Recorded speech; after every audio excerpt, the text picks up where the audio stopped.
प्रथम नमो गौतमा चला हो, प्रथम नमो गौतमा।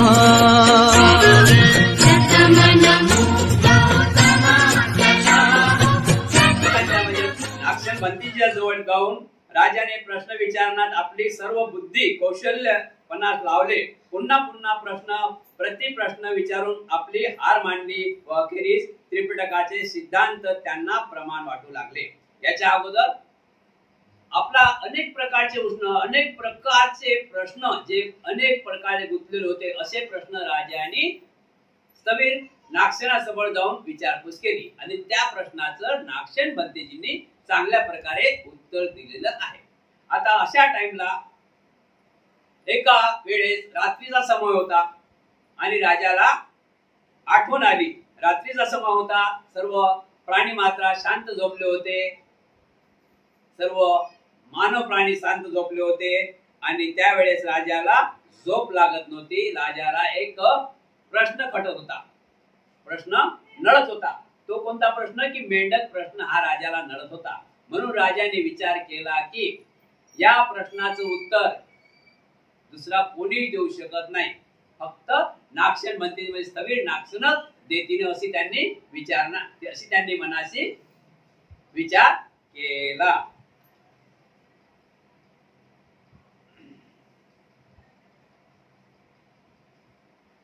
दुसरे दिवशी सकाळी सूर्योदय होताच मिलिंद राजाने स्नान केले आणि भूतकाळातील, भविष्य काळातील आणि वर्तमान काळातील सर्व बुद्धांना अंजनी बुद्ध प्रमाण केला।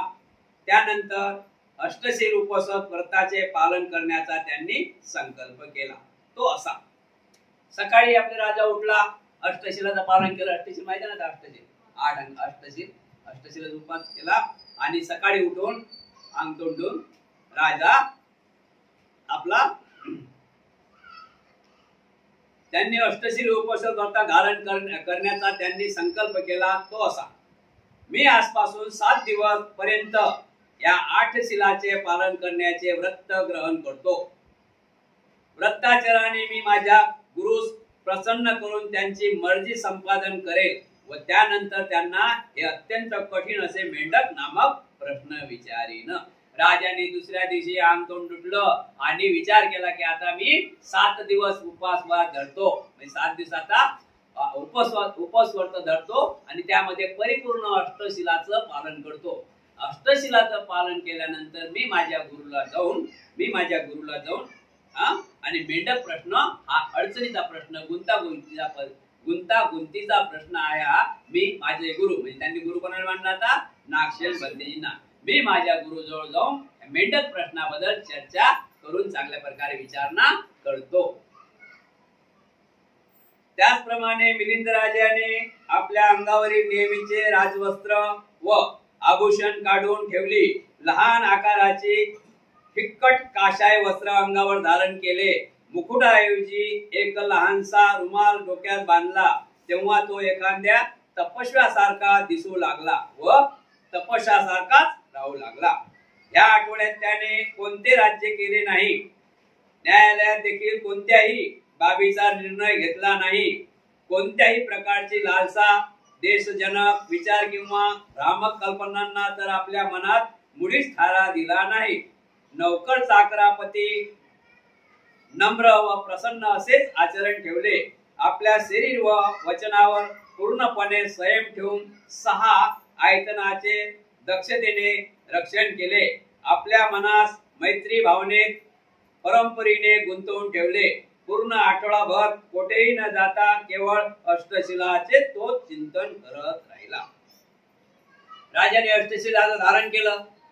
तुम्हाला माहिती आहे अष्टशिला धारण केलं तर काय, अंगावर भूषण नाही पाहिजे, सोनं नाणं दागदागिना पाहिजे नाही, सर्वसाधारण राहणीमान पाहिजे, बरोबर आहे की नाही, अंगभूषण पाहिजे नाही, सर्वसाधारण राहणीमान पाहिजे नाही पाहिजे। म्हणून राजाने काय केलं की जो आपला आता अष्टशिलामध्ये आहे ना राजा, तर त्यांनी काय केलं, अंग तोंड धुवून आपले राजाचा ड्रेस त्यांनी बाजूने काढला, सर्वसाधारणपणे ड्रेस अंगावर घातला। राजाचा मुकुट होता, राजमुकुट, तो बाजूने काढला, अंगावरलं सोनं नाणं दागदागिने ते बाजूने काढलं आणि टोप बाजूने काढला। त्या टोपाच्या ठिकाणी काय लावला, रुमाल बांधला सर्वसाधारण माणसासारखा राहू राहिला, अष्टशिलाचं पालन करत आहे. राजाने 7 दिवस उपवास असताना सुद्धा न्यायालयात ते गेले नाहीत. न्यायालयात गेले तरी कोणाच्या बद्दल न्याय दिलेला नाही, म्हणजे मौन धारण केलेलं आहे. जे काय होईल ते होईल, पण कोणाचं मन दुखायचं नाही, कोणाला बोलायचं नाही. आता न्याय दिला या नाही दिला, बरोबर आहे की नाही? तरी एक गुन्हा न्याय दिला तर एक आनंदात राहील, दुसरा तर खुशीच होईल. म्हणजे मन एखादं दुखीन ना, न्याय दिला ते कोणाचं तरी मन दुखीन की नाही. त्यामुळे कोणाचंही मन दुखवण्यासाठी राजा न्यायालयात गेलाच नाही. आपल्या नौकराचा आकाराप्रती राजाने तू इकडे ये की ते काम करते, तू काय बसेला की काय उठेला आहे असं काही बोललं नाही. जो बसेला तो बसेला आहे, जो उभा आहे तो उभा आहे. राजाने असंही म्हटलं नाही की तुम्ही उभे का आहात की बसेल काय. म्हणजे कोणाचं मन दुखू नये अशा प्रकारे राजाने अष्टशिलाचं व्रत धारण केलेलं आहे. कोणाशीच काही बोलले नाहीत. शरीराने सुद्धा, आपल्या शरीराने काया वाचा मनाने ते शुद्ध राहिले. काया वाचा मनाने ते शुद्ध राहिले. आणि आपलं छटायतन, आपलं नुकसान कोण करते? आपल्याला कुशल आणि अकुशल कर्म कोण करायला दाखवते? सहायतन. त्यातूनच कर्म घडतात. कशामुळे आपले कुशल कर्म आणि अकुशल कर्म कशामुळे घडतात? सहायतन मध्ये घडतात. सहायतनमुळेच आपले कुशल आणि अकुशल कर्म घडतात. डोळ्यामुळे घडतात, कानामुळे घडतात, नाकामुळे घडतात, तोंडामुळे घडतात, त्वचामुळे घडतात, कायामुळे घडतात. जे काही चांगले कर्म या वाईट कर्म आपण कशामुळे घडतो? छडायतन म्हणतात ना आपण, त्या छडायतनमुळे घडतात. छडायतन माहिती आहे ना, नाक, डोळे, कान, त्वचा, मन, अशा प्रकारे छडायतनमुळे. म्हणून त्या छडायतनवर राजाने खूप प्रकारे ताबा ठेवला. त्याला लगाम दिला. त्या छडायतनला लगाम दिला की तू कुठं जाऊ नको. आणि ते अष्टशिलाचं पालन करून चिंतन करीत राहिले, म्हणून कोणाला मन दुखवलं नाही. अशा तऱ्हेने 7 दिवस लोटले आणि 8व्या दिवशी प्राप्तकाळी स्नान करून त्यांनी जलपान आटोपले. विचारात मग्न, अंतकरणात आनंद व प्रफुल्ल अशा व्यवस्थेत चिरदृष्टीने केवळ पायापासून 2 गजावर दृष्ट ठेवून चालत असता राजा मिलिंद स्थविर नागसेनाकडे गेला आणि त्यांच्या पायावर डोके ठेवून सदापूर्वक प्रणाम करून हात जोडून एके बाजूस उभा राहिला आणि म्हणाला. 7 दिवस पूर्ण झाले. 8व्या दिवशी आपला अंग तोंड तुटलं, जे काय खानापिना केला, चहा पाणी वगैरे केला आणि चांगल्या शुद्ध अंतकरणाने राजा, जसं शिलाचं पालन, राजा म्हणजे राजा, जसे आपण पाहतो ना, आपले पावलं चालायचे किती वाजता? 3 पावलं 4 पावलं दिसले पाहिजे. आपण लांब पाहिलं नाही पाहिजे शिलामध्ये, लक्षात ठेवा. आपण आपले 4 पावलं, आपण 4 या 5 पावलं पुढे पाहायला पाहिजे. अशा प्रकारे राजाने आपले कपडे काढले आणि स्थविर नागसेनाच्या भेटीला निघाले. चालत असताना ते 4 पावलं पुढे, 4 पावलाच्या पुढे पाहत नव्हते. उंच मान नव्हती, खाली मान होती. श्रद्धापूर्वक आचरणाने राजा स्थविर यांना भेटीला गेला आणि स्थविरांची भेट झाल्यानंतर त्यांच्या पायावर डोकं ठेवलं आणि बाजूने उभे राहिले. व राजा बाजूने उभा राहिला व म्हणाला, पंते, मी आपणाशी एकांतात काही बोलू इच्छितो. तेथे कोणी तिसरा मनुष्य असता कामा नये. बौद्ध भिक्खूंना राहण्याची योग्य अशा 8ही अंगांनी युक्त निर्मळवन जंगलातील निवांत स्थळी मी माझे विचार आपणास सांगावे असे मला वाटते. राजाने डोक्यावर डोकं ठेवलं स्थविराच्या पायावर आणि बाजूने बसले. आणि बाजूने बसल्यानंतर राजा म्हणतात की हे स्थविर, म्हणजे नागसेनाला स्थविर, हे स्थविर, मला काहीतरी तुम्हाला विचारायचं आहे. म्हणजे गुप्त काही विचारायचं आहे. गुप्त काही विचारायचं आहे. जसं काय भिक्खूंना राहणे जागा जंगलात आहे ना, जंगलात भिक्खू राहतात ना, अशा 8 अंगांनी युक्त निर्मूलन जंगलातील निवांत स्थळी मी माझे विचार आपणास सांगावे असे मला वाटते. की ज्या ठिकाणी कोणीच नाही त्या ठिकाणी तुम्ही आणि मी असाल, त्यावेळेस मला माझे मनातले विचार तुम्हाला सांगावं असे वाटतात. आपण उभवतात कोणताही गोष्ट गुप्त अगर रहस्यमान असू नये, पण ते गंभीर स्वरूपाचे सल्ला मसलत चालता असता जे रहस्य उघड केले जाते ते एकमेका इतका मी पात्र झालो आहे असे मला वाटते. आपल्या मनातील भाव उपमेचा आधाराने देखील स्पष्ट करता येतात. पण ते ज्याप्रमाणे या धरणीवर विश्वास ठेवून मौल्यवान धन दौलत त्यामध्ये पुरून सुरक्षित ठेवली जाते, तसंच मी सुद्धा आपणाकडून अत्यंत गंभीर स्वरूपाचे रहस्य ऐकून ते सुरक्षित ठेवण्यास पात्र आहे, यात मुळीच शंका नाही. पण ते जे काही तुम्ही सांगितलेलं आहे आणि जे काही तुम्ही सांगाल आहात, जसं जमिनीत पूर्वी काय करत होते, बँका नव्हत्या, पूर्वी काय करत होते, ते धन दौलत जमिनीत गाळत होते, ते सुरक्षित राहत होतं, बँका नव्हत्या त्यावेळेस. तर म्हणते महाराज म्हणतात की जसं जमिनीत धन दौलत गाळून ठेवतात ते सुरक्षित राहते, असं तुम्ही जे सांगितलेल्या गोष्टी मी माझ्या हृदयात साठवून सुरक्षित ठेवणार आहो. म्हणून मला असं वाटते की आपण एकांती कुठेतरी जाऊन भेटावं. कोण तुम्ही आणि मीच असलं पाहिजे. राजा मिलिंद आणि त्यांचे गुरु नागसेन हे दोघेही ठरल्याप्रमाणे अशाच एका शांत ठिकाणी पोहोचले. तेव्हा राजा म्हणाला, बनते धर्माचा गुढ अशा रहस्यमय तत्वावर चर्चा करण्यासाठी 8 प्रकारच्या स्थळांना टाळणेच बरे. या 8ही ठिकाणी कोणत्याही बुद्धिमान मनुष्य अशा धर्मचर्चा करणार नाही, कारण चर्चा करून सुद्धा काहीच निर्णय लागत नाही आणि मुद्दा तसाच पडून राहतो. पण ते आपण तर भेटलो, पण ही जागा मला बरी वाटत नाही.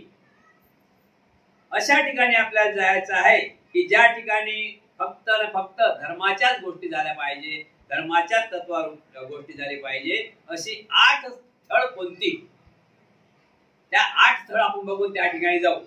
धर्मचर्चेसाठी योग्य अशी 8 स्थळे. ही 8 स्थाने अशी आहेत. चढ उताराचे स्थान लक्षात ठेवायचं. 8 स्थळ ज्या ठिकाणी धर्मचर्चा करण्यासाठी आता निघालेले आहेत राजा मिलिंद आणि नागसेन म्हणते, तर ते 8 स्थळ कोणते आहेत आणि त्या ठिकाणी चर्चा करावं की नाही करावं हे लक्षात ठेवा.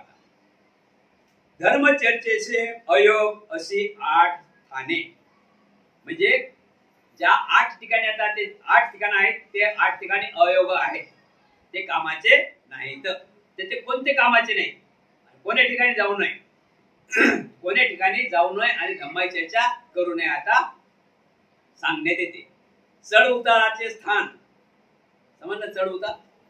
चढ उताराचे स्थान प्रश्न पहिले ऐकून घ्या. धर्मचर्चेचे अयोग अशी 8 स्थाने, म्हणजे त्या ठिकाणी धर्मचर्चा करू शकत नाही अशी 8 ठिकाणे आपण पाहत आहोत. चढ उताराचे स्थान, असुरक्षित भयावह असे स्थान. असुरक्षित तिथं पक्षी नाही, असुरक्षित भयानक स्थान. वादळी वारे वाहत असलेले स्थान, ठिकाण, वादळी वारे वाहतात असे असलेले स्थान. अत्यंत गुप्त असे स्थान, म्हणजे जिथं कुत्ताही जात नाही, पागल माणूस जात नाही, असं अत्यंत गुप्त असे स्थान. पवित्र असे देवस्थान सुद्धा. जेथे अधिक रहदारी आहे असे स्थान, पूल आणि घाट. या 8 ठिकाणावर चर्चा करू नये. समजलं ना? या 8 ठिकाणावर चर्चा करू नये. स्थविर म्हणाले, महाराज या स्थळामध्ये दोष कोणतेही, जेणेकरून ही स्थाने ताज्य मानावी. या 8 ठिकाणी दोष कोणते आहे की जेणेकरून हे ताज्य मानावी, म्हणजे आपलं संभाषण करण्यासाठी योग्य नाहीत, आपली धम्म चर्चा करण्यासाठी हे 8ही ठिकाण योग्य नाहीत. राजा म्हणाला, म्हणते चढ उतार असलेल्या स्थानावर मन लागत नाही. चढ उतार आहे त्या स्थानावर मन लागत नाही.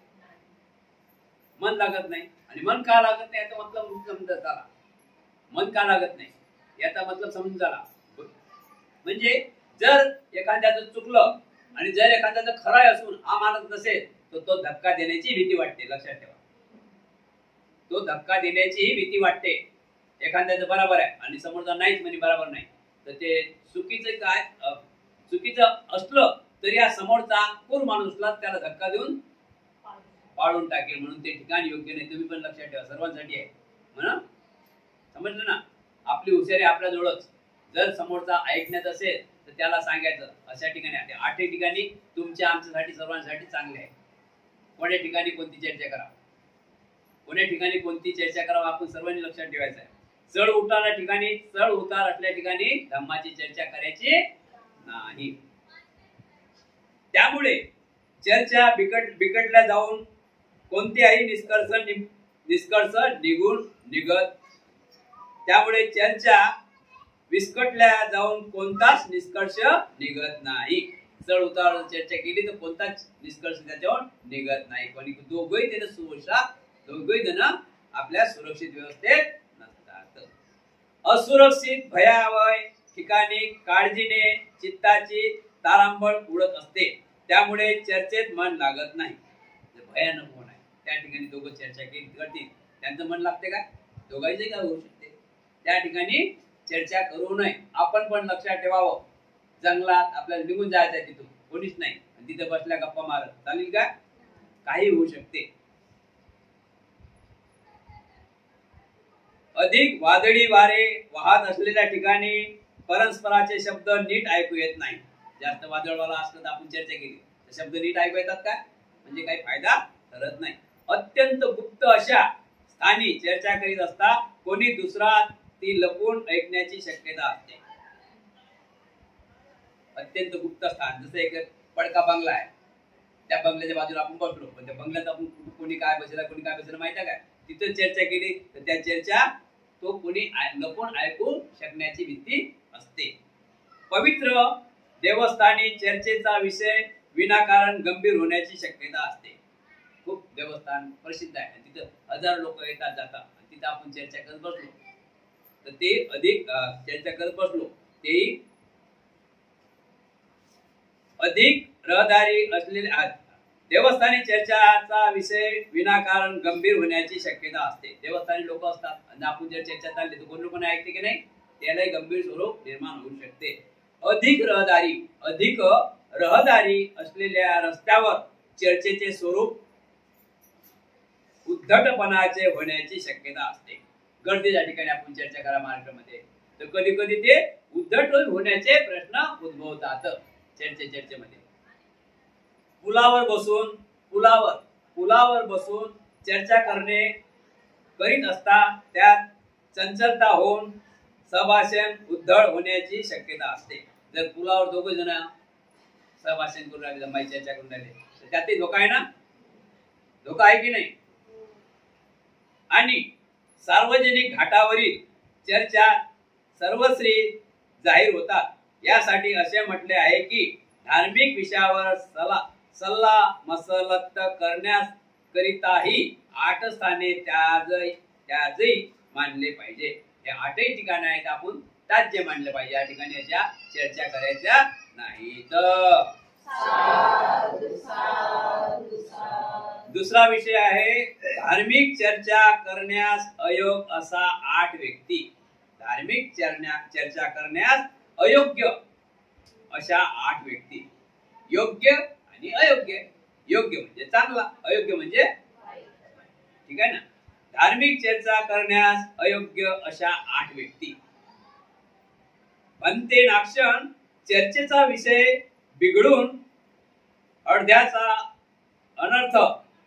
भन्ते नाक्षण चर्चेचा विषय बिघडून अर्थाचा अनर्थ करणारे 8 प्रकारचे लोक असतात. म्हणून महत्वपूर्ण चर्चा करीत असता त्यांचा संग टाळला पाहिजे. ते 8 प्रकारचे लोक होते.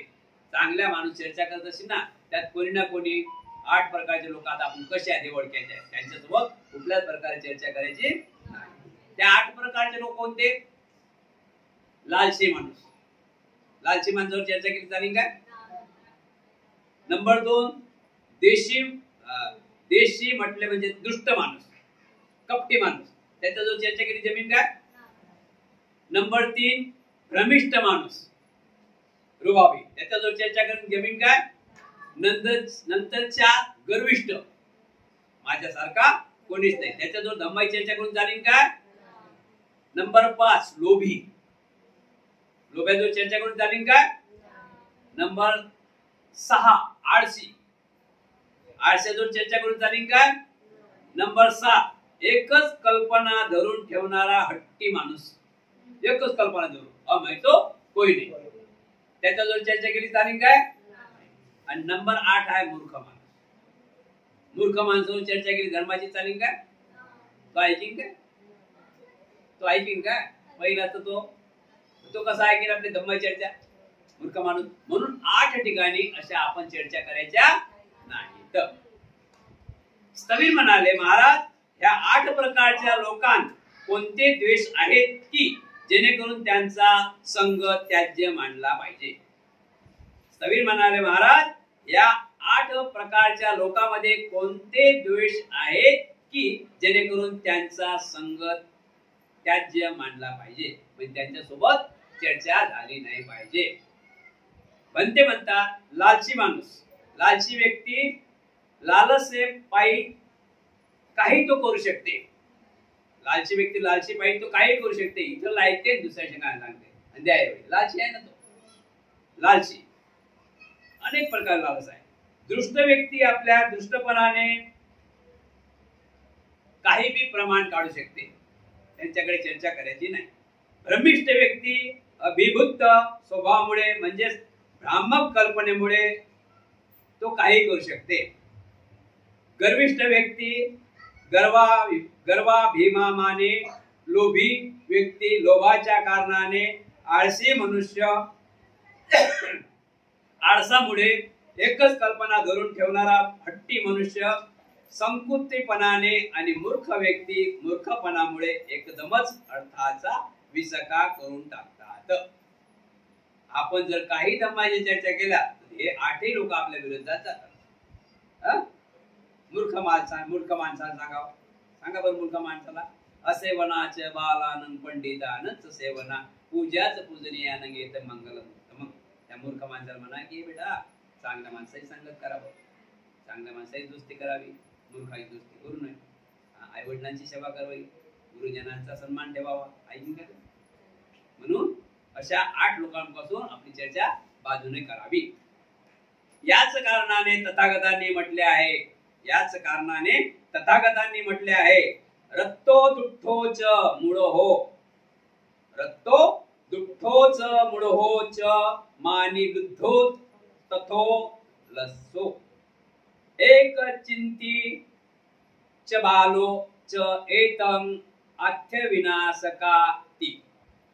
गोपीयंता न राखणे 9 प्रकारच्या व्यक्ती. गोपीयंता न राखणे म्हणजे गुप्त काही ठेवणे अशा 9 प्रकारचे लोक दाखवले.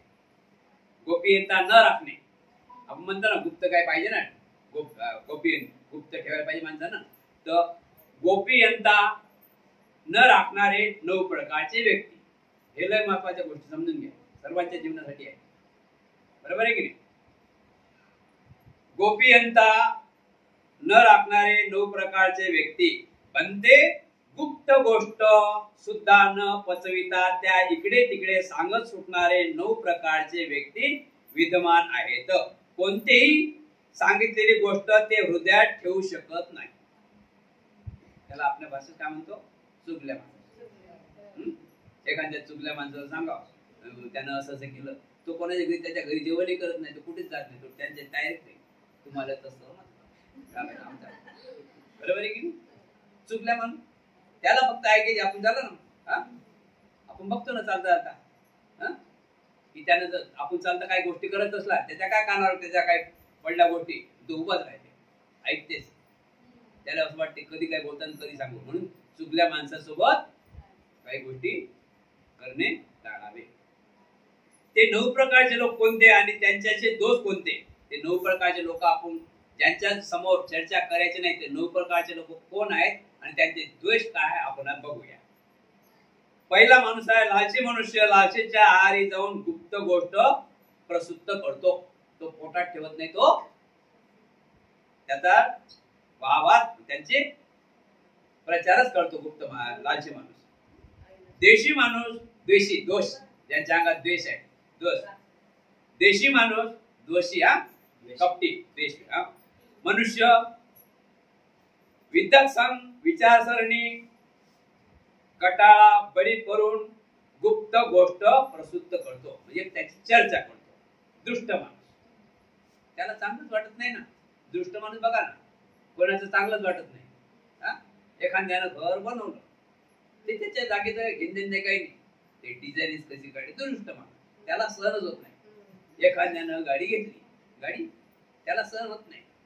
त्याचं मन काय दृष्ट आहे ना, त्याला त्याचं मनच होत नाही, त्याला त्याचा जीवच मायमाय करते त्या बोलण्याशिवाय. अशा लोकांची चर्चा करून फायदा आहे का?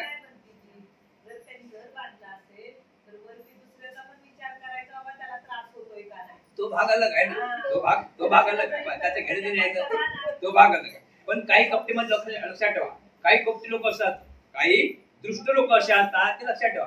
तर त्यांना दुसऱ्याचं मंगलच बरं वाटत नाही, तुमचा भाग आहे एवढा. पण दुष्ट लोकांची मतलब काय माहिती काय, लक्षात ठेवा. दुष्ट लोक ऐकून घ्या ना, दुष्ट लोकांच्या भावना कशा असतात की माझंच मंगल व्हा, दुसऱ्याचं मंगल होत नाही. पण काय निसर्ग नियम त्याचं मंगल होऊच देत नाही, काऊन त्याच्या मनात चांगलंच नसतं, मंगल कसं होईल? बरोबर आहे. नंबर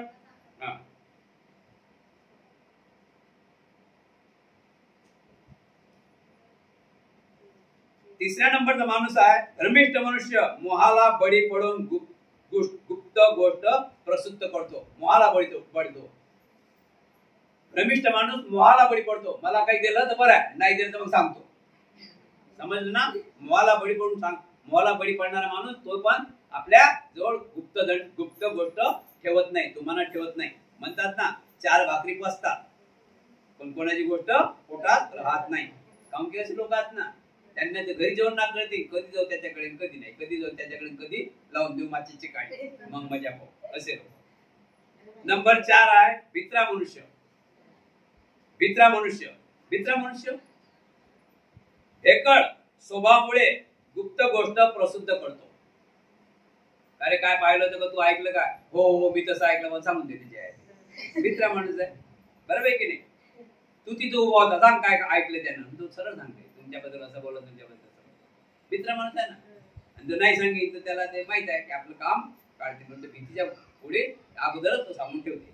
नंबर 5 आहे घुसखोर मनुष्य. स्वार्थापायी गुप्त गोष्ट प्रसिद्ध करतो. घुसखोर मनुष्य म्हणजे मला एवढे द्या, मी तुमचं सांगतो त्यानं काय म्हटलं तुमच्याबद्दल मी सांगतो, नाही तर काही गरज नाही. घुसखोर म्हणतात ना, टेबल कर म्हणतात घुसखोर. नंबर 6 आहे स्त्री. ही आपल्या दुर्बलतेमुळे गुप्त गोष्ट प्रसिद्ध करते. समजलं ना? ऐकूया, स्त्री आहे, आपल्या दुर्बलतेमुळे ते पण गोष्ट पोटात ठेवू शकत नाही, सांगूनच दे. नंबर 7 आहे. आता बघा, काही काही गोष्टी आपल्याला समजून राहिल्या आणि सरळ समजलं पाहिजे. नंबर 7 माणूस कसा आहे बघा. आता दारुड्या मनुष्य दारूच्या नशेत सर्व गुप्त गोष्ट प्रसिद्ध करतो. तरी आपण काय म्हणतो ना, दारुडा माणूस खोटा बोलत नाही, तो खोटाच बोलत नाही, तो कोणाच घेणे देतच नाही, तो नशात असते, तो कोणाचं घेणे नाही. तो बिंदा जसं त्याला सांगायचं आहे तेल मिटलं तसा परिपूर्ण सांगते. घाई ते सांगत नाही, धीरे धीरे सांगते, ते ऐकायला वाटते. अशा प्रकारे तो पोटात ठेवत नाही. नपुसक मनुष्य आपल्या अपूर्णत्वामुळे सर्व गुप्त गोष्ट प्रसिद्ध करतो. नपुसक माणूस. आणि 9 आहे बालक. आपल्या, आता हा शब्द आहे का 9वा माणूस, बालक 9वा शब्द बघा. 9वा माणूस आहे, 9वा आहे बालक. आपल्या मनोमोकळ्यापणामुळे गुप्त गोष्ट न पचविता उघड करून टाकतो. बघा पोलीस लोक काय करतात, रस्त्याची चौकशी करतात, कोणी कसं सांगते, कोणी सांगते. एखादा पोरगा दिसला 5-6 वर्षांनी, त्याला बोला म्हणतात, त्याला म्हणतात काय झालं, तो किले सांगते. बरं, जसं बघितलं तसं तो सांगते, खोटं काही सांगत नाही. म्हणून या 9 लोकांसमोर आपण गोष्ट करू नये. आठवते का तुम्हाला? एक शब्द आठवते का तुम्हाला? अपने जेल में पिस्तौल. आठवते का? आठवते ना? आणि तो कसा कान घेते, पिस्तौल कोणते असते? लाकडाचं टेम्पो. ऐकलं ना? पाहिलं ना? अशा प्रकारे. आणि मुद्दाम ते दोघं जण त्याच्या समोर गोष्ट काढतात की अपने जेल में बंदूक अपने बल में पिस्तौल, अशा प्रकारे अशा ठिकाणी गोष्ट करू नये. यामुळेच भगवान बुद्धाने म्हटले आहे की तो दुःखोच मूढोच भिरू अभिसचक मुखो. इथी सोडो पडकोच नवमो अभती दारको. हे तर समजून राहिलं, समजून राहिलं चांगलं. नवे ते पुगलो लोके इतरो चलिता चला एतीही मंतती गुहा खिय भवती पाकती. 8 कारणाने बुद्धीत प्रौढता येते.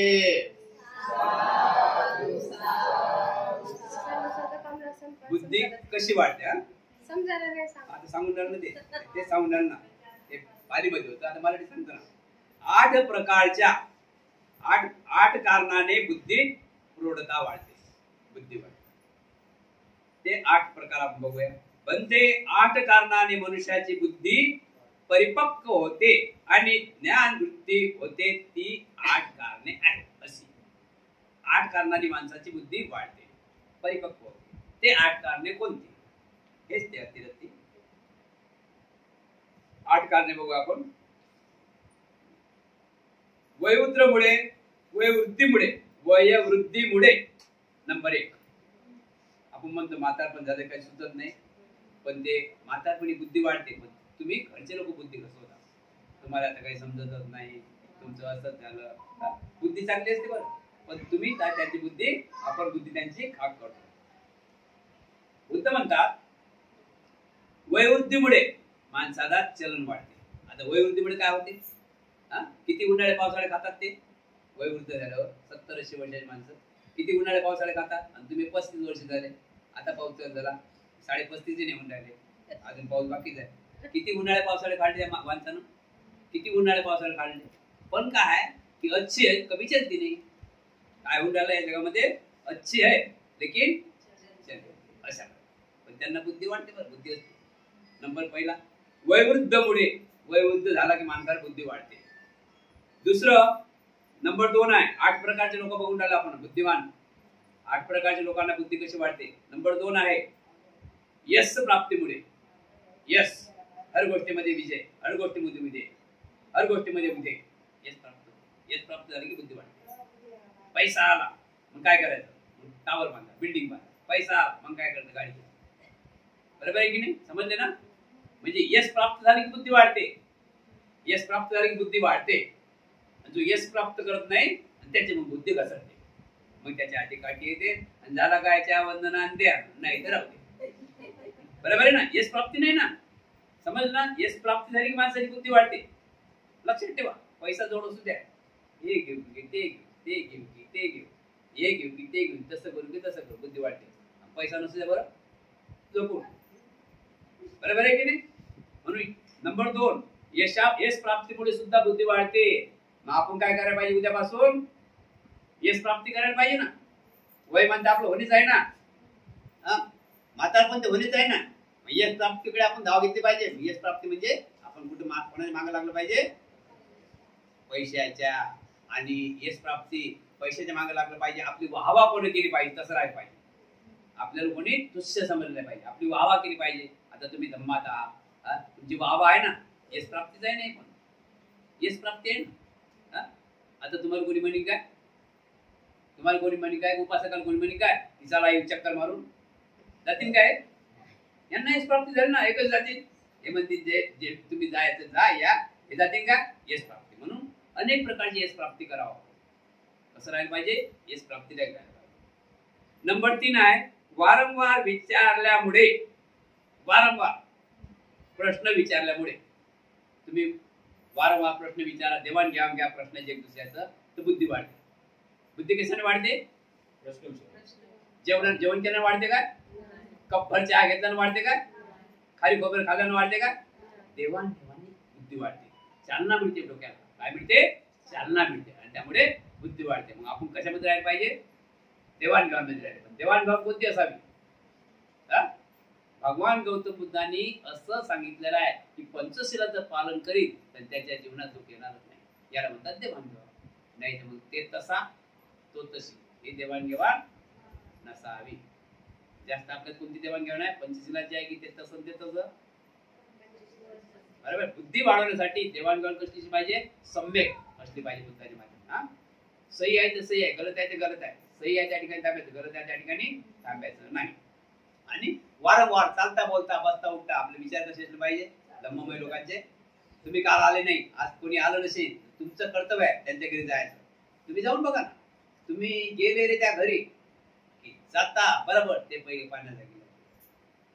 तुम्ही जाऊन पाहा ना, कोणाच्या घरी कोणी आलं नसेल ना, बरेच आलं नाही, तुम्ही जाऊन बघा. आवड्याच्या घरी जाऊन बघा, उद्या जाता बरोबर ते पहिले पाण्याला गेले.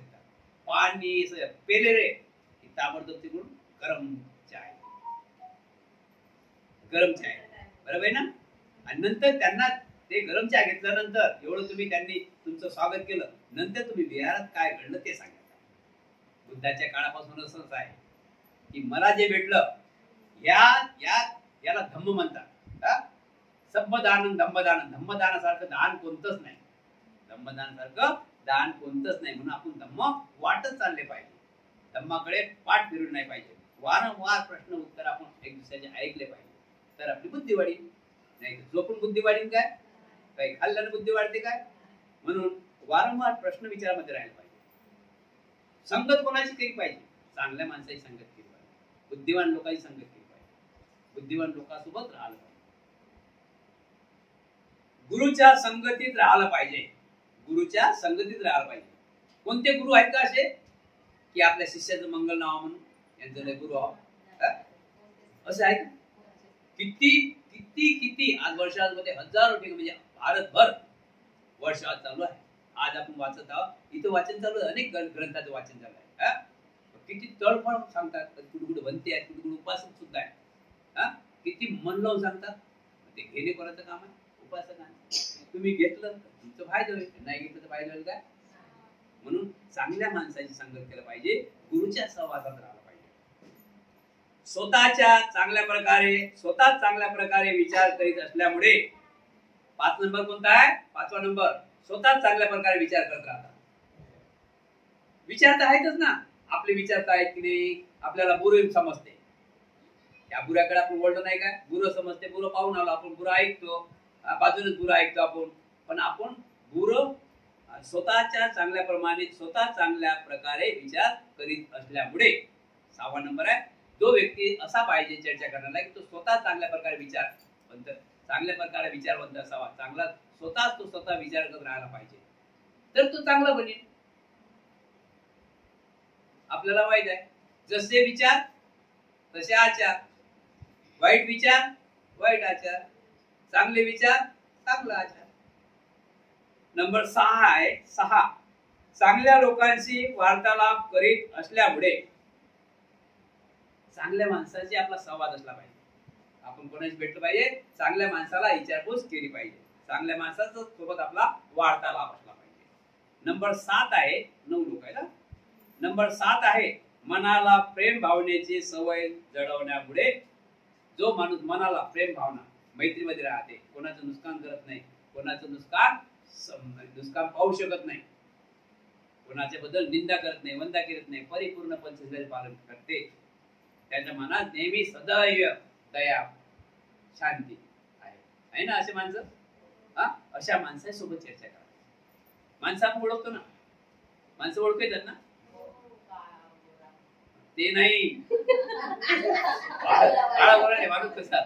माणूस बुद्धीनं, काळा गोरा नाही, माणूस बुद्धीनं ओळखावा. ठीक आहे. नंबर 8 आहे, अनुकूल स्थळी वास्तव करीत. अनुकूल स्थळी वास्तव करीत असल्यामुळे मनुष्याची बुद्धी परिपक्व अर्थात प्रौढ बनते. 8 प्रकारची माणसं आहेत ना, तर 8वा माणूस दाखवलेला आहे, अनुकूल स्थळी वास्तव करीत असल्यामुळे मनुष्याची बुद्धी परिपक्व अर्थात प्रौढ वाढते. अनुकूल म्हणजे तिथे कोणीच नाही. भिक्खू लोक कसे असतात? शांत, काय तिथे कल्ला नाही, हल्ला नाही, अशा ठिकाणी तर त्या आपली बुद्धी वाढते. अशा कल्ला हल्ला बुद्धी वाढेल काय? कारण की आपण जे बोलतो आपले विचार म्हणजे आपण जे काय इथे बोलत आहोत तिकडे जर कल लागला असला तर आपलं मन इथे लागेल काय 95% भले 95% मन इकडे आहे 5% काम तर तिकडे जात नाही हा मन इकडे आहे कान तिकडे आहे म्हणून चालेल काय म्हणून अशा 8 लोकांशी चर्चा करावी असे असले पाहिजे 8 लोक समजले 8 लोक कसे असावे पहिले वयोवृद्ध माणूस बुद्धिवान असते जो यश प्राप्त करते त्यामुळे त्याला बुद्धी वाढते वारंवार जो प्रश्न विचारल्यामुळे बुद्धी वाढते पुरुष गुरुच्या संगीत असल्यामुळे जो गुरुच्या स्वाधीन असते त्याची बुद्धी वाढते स्वतःच्या चांगल्या प्रकारे विचार करीत असल्यामुळे बुद्धी वाढते चांगल्या लोकांशी वार्तालाप करीत असल्यामुळे बुद्धी वाढते मनाला प्रेम भावनेची सवय लावल्यामुळे बुद्धी वाढते आणि अनुकूल स्थळी वास्तव करीत असल्यामुळे मनुष्याची बुद्धी वाढते यामुळेच तर भगवंतांनी म्हटले आहे की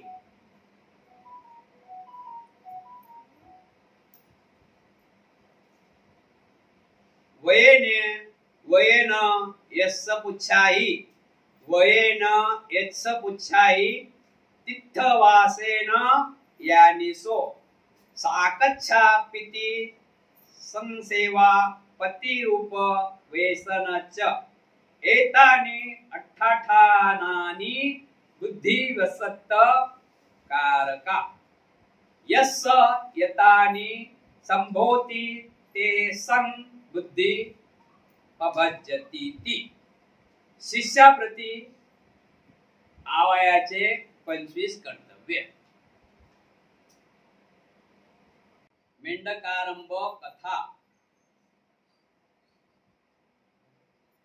वक्तृत्वात राजा मिलिंदाचा हातखंडा होता तसा तो तर्कप्रिय हुशार आणि बुद्धिमान होता नाक्षण किती ज्ञानी आहे यांची परीक्षा पाहण्याचा त्यांनी मनाशी निश्चय केला स्थविरांच्या जवळ बसून राजाने प्रश्न विचारण्यात आपली सर्व बुद्धी कौशल्य पणास लावले पुन्हा पुन्हा प्रश्न प्रति प्रश्न विचारून आपली हार मानली व अखेरीस त्रिपिटकाचे सिद्धांत त्यांना प्रमाण वाटू लागले रात्रीचा समय होता जिकडे तिकडे नीरव शांतता पसरली होती सर्व प्राणी जगत निद्रादेवीच्या कुशीत झोपी गेले होते कोणीही जागे असण्याचे लक्षण दिसत नव्हते अशा शांत वातावरणात एकांत स्थळी राजा मिलिंद धर्माच्या विषयी संबंधाने विचार करीत बसला होता तेव्हा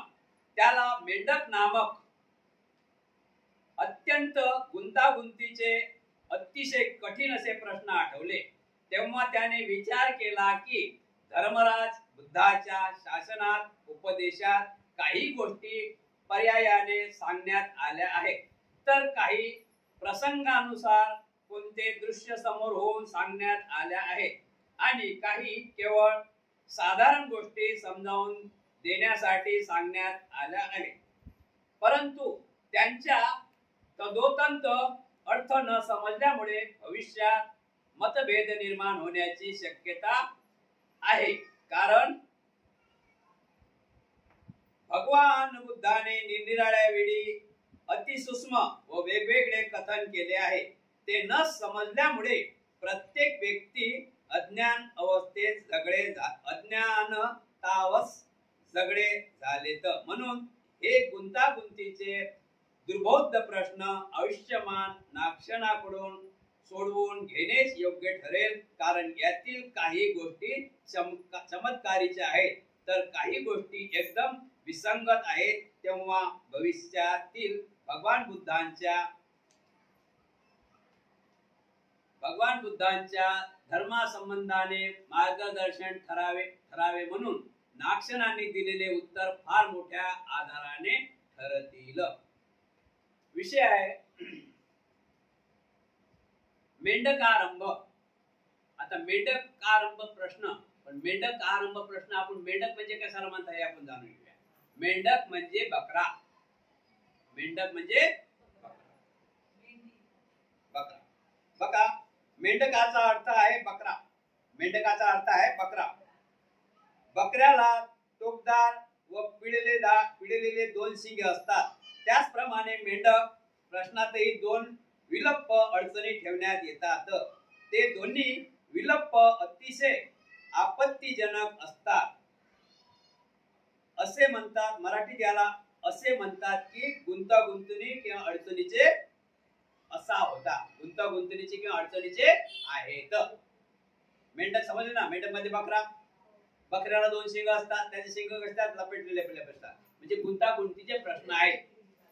प्रश्न कोणते आहेत? गुंतागुंतीचे प्रश्न आहेत. तर त्यावेळेस त्यामध्ये राजा प्रश्न उत्तरामध्ये 1 नंबर होता त्यांच्या सोबत कोणी टिकत नव्हतं. त्यांच्या सोबत कोणता भिक्खू संत वगैरे कोणी टिकत नव्हतं. ते खूप वादपट्टू होते. मिलिंद हे खूप वादपट्टू होते. त्यांचा कोणी हात धरत होता अशा प्रकारे. आणि ते कोणालाही जिंकून जाऊ देत नव्हते. एवढे ते विज्ञान होते आणि आदरणीय होते. तर्कप्रिय होते. लोकांच्या तर्कप्रिय होते. म्हणून स्थविरांच्या जवळ म्हणून राजा स्थविरांकडे गेले आणि स्थविरांना विनंती करीत स्थविरांना म्हणतात की आपले सर्व